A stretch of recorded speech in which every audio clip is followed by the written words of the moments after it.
Kumusta mga kabasketball? Itong Super Chris TV nagbabalik po uli sa inyo para bigyan kayo ng latest update. Pag-usapan po natin ito ngayong mga kaganapan dito nga po sa NBA.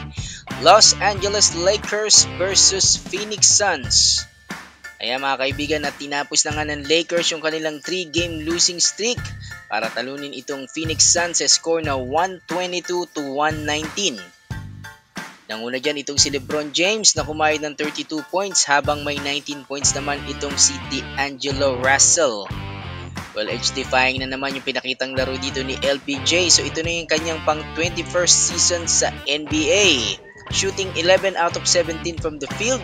May kasama pang 3 out of 4 field goals yan dito sa 3 points shooting. At meron pa pong 11 rebounds at 6 assists. Game turning point dito yung pasa ni LeBron James dito kay Cam Reddish na nagpaangat sa Lakers sa score na 118-113 with 110 remaining dito nga po sa ball game. Ayan. Nagambag dito si Cam Reddish ng 17 points.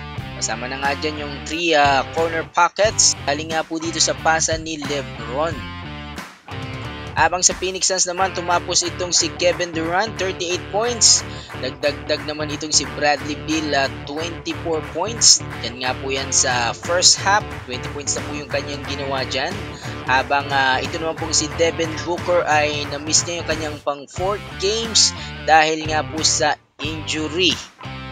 Pero sabi nga po natin mga kaibigan, hindi po lahat ng balita ay good news. So ano nga ba masasabi nyo rito? Dahil sabi rito, ito pong si LeBron James ay ang kauna-unahan or first player sa NBA history na nakakuha ng 5,000 turnovers. Ayan, nalagpasan niya daw itong si Karl Malone na merong 4,524 turnovers. Alam naman natin nasan damukol na yung mga award at records na nakuha nitong si LeBron at nalagpasan niya na nga last year itong si Kareem Jabbar last season sa pagiging NBA all-time leading scorer and likely to become the first player in the NBA history to be selected to 20 NBA All-Star Game later this season. Imagine mga kabasketball, currently 4th all-time assist at 5th in triple-doubles itong si LBJ. Pero sabi nga natin hindi lahat ng record ay masarap pakinggan sa tenga.